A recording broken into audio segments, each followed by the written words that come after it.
It's all about the truth. It's all about what is correct. It's about what is realistic. It's about what is practical. It's what is able to enhance life and make life something that counts.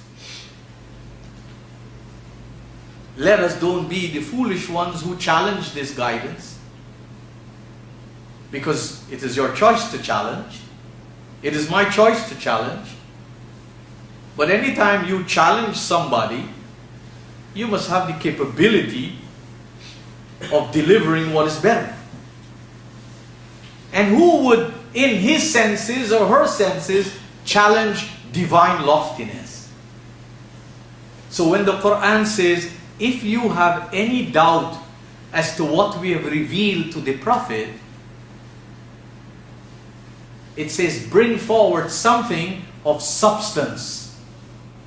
Bring forward something of competence and capability. And use all your resources that you have. And you would not be ever successful in that. And you can look around society and you can see how many human beings have been given responsibilities. Either responsibilities as heads of states, or heads of corporations, or heads of institutions, and see what good for the humanity at large have actually come out of these institutions. Today the human beings are suffering like any other time. Some will even say more. And you have no shortage of political institutions. And those, I can assure you, are not going to get less. Today the human beings are suffering, and there is no shortage of financial institutions, of financial corporations, of corporations of business, of trade, of commerce. And nobody can tell you that these are going to get less in the world in which we live. We know that there are many institutions that control society, that control the educational institutions like schools and college and universities and research centers. But are they based on a loftiness that is uniquely divine, that does not discriminate, that does not exploit, that does not harm, that is there to uplift people irrespective of their color, of their ethnicity, of their economic or political background? This is the constant challenge that we see playing out before our eyes more than ever before in the 21st century. There's a lot of revolutions taking place in the world.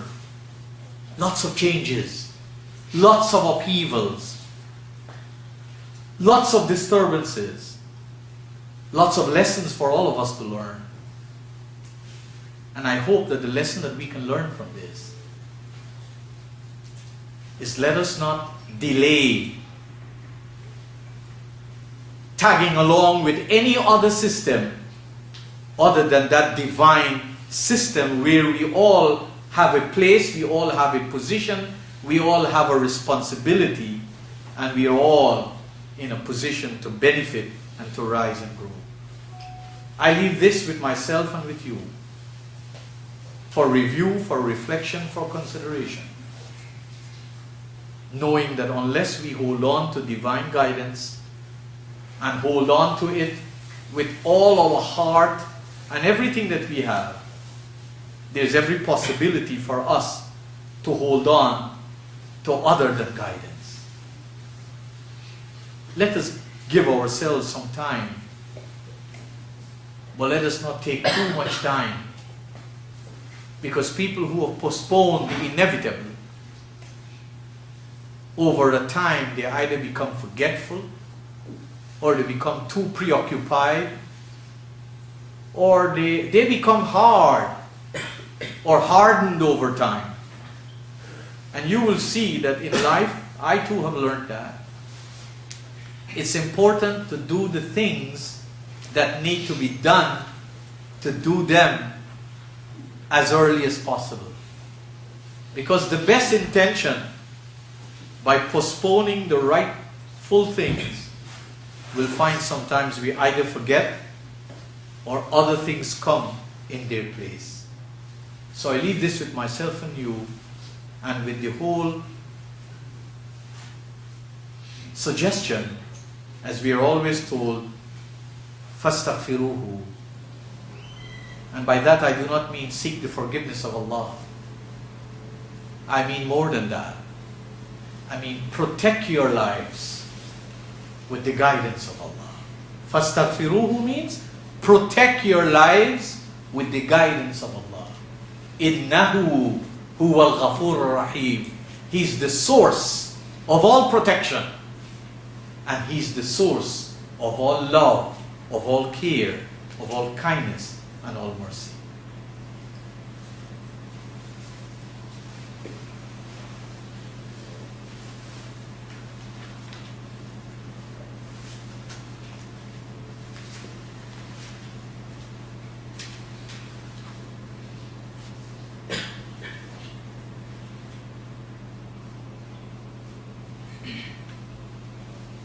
In conclusion, O brothers and sisters, this Prophet was told very clearly, and he was asked to make it public. And you can find this in Surah Al-An'am, chapter 6, verse 56.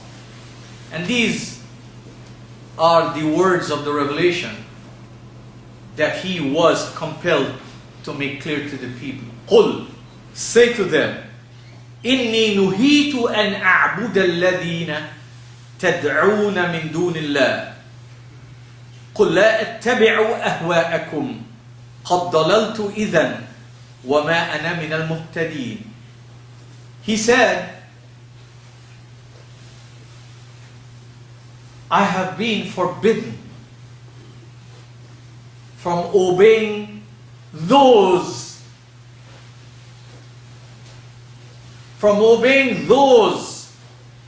that you call upon, that you invite into your life. I have been forbidden from obeying those whom you call upon and you invite into your life other than Allah. قُلْ, say to them, O Prophet, لَا أَتَّبِعُ أَهْوَاءَكُمْ. I will not follow your ideas, your whims, your fancies, your baseless or foundationless perceptions. قَدْ ضَلَلْتُ إِذًا. For a surety then, if I were to follow your ideas, after guidance has come to me, I would be led astray. وَمَا أَنَا مِنَ الْمُهْتَدِينَ. And I would not have been one of those who have used every capacity of his or her to reach out and touch divine loftiness.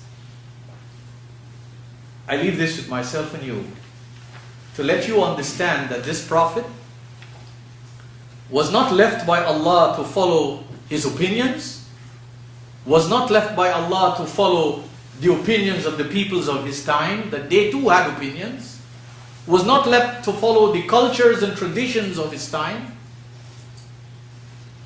and was not left to follow anything else but divine guidance. And the acid test of divine guidance, it has only one way to go.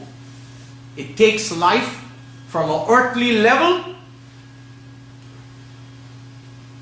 and uplifts it and elevates it and escalates it to loftiness and loftiness and loftiness. I trust that you and I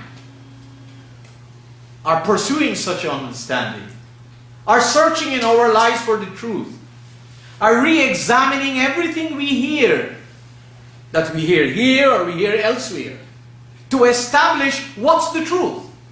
That you and I have time to become students of the Qur'an, no matter if we are 75 years or more or less. That you and I have time to understand what